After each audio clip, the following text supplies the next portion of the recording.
L'épanouissement n'est pas un luxe, n'est plus un luxe. C'est vraiment essentiel pour, j'allais dire, encaisser les coups que la vie nous fait, résister à cette époque qui est rude. Voilà. Comment on y travaille? Alors, quelques pistes. Pour ne pas être trop longue, j'avance dans mon propos. Quelques pistes.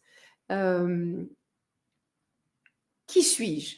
Voilà, je pense que c'est un peu banal de le dire, mais tout le monde n'a pas fait ce travail. Voilà, qui suis-je? Est-ce que j'ai pris le temps de m'arrêter, de rentrer un peu à l'intérieur de moi pour apprendre à me connaître au travers de ce que j'ai vécu? Voilà, une première étape. Qui suis-je? Qu'est-ce qui, dans ce que je suis, dans la façon dont je fonctionne, dans la façon dont je vis, dans la façon dont je suis entourée, dans la façon dont je travaille, qu'est-ce qui, dans tout ça, me plaît et ne me plaît pas? Voilà.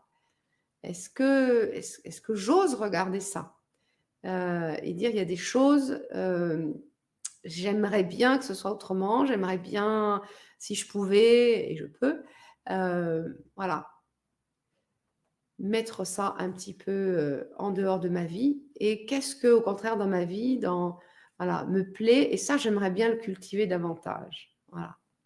Moi-même, dans ma relation aux autres et dans ma relation au monde. Voilà une deuxième piste.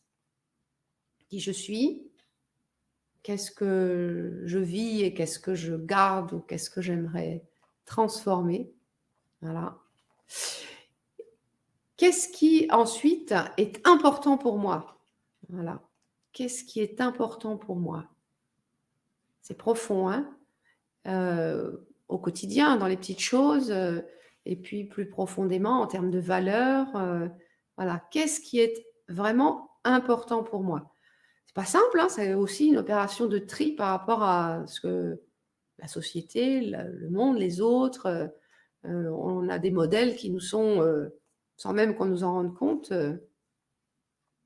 qui sont poussés dans notre vie, qui sont poussés dans nos schémas. Et est-ce que je peux prendre un peu de recul et voilà, pareil, trier et dire: «Oh, ça, c'est la société, ça, c'est mes parents, ça, c'est mon conjoint peut-être, mes enfants, mais moi, ce qui est important pour moi, c'est plutôt ça, ça et ça». Et ça peut être assez écartelé, hein, très différent, très différent. Qui suis-je? Qu'est-ce que, dans ce que je vis, j'ai envie de laisser ou de cultiver? Qu'est-ce qui est important pour moi? Et c'est pas forcément du tout la même chose que ce qui est important pour les autres.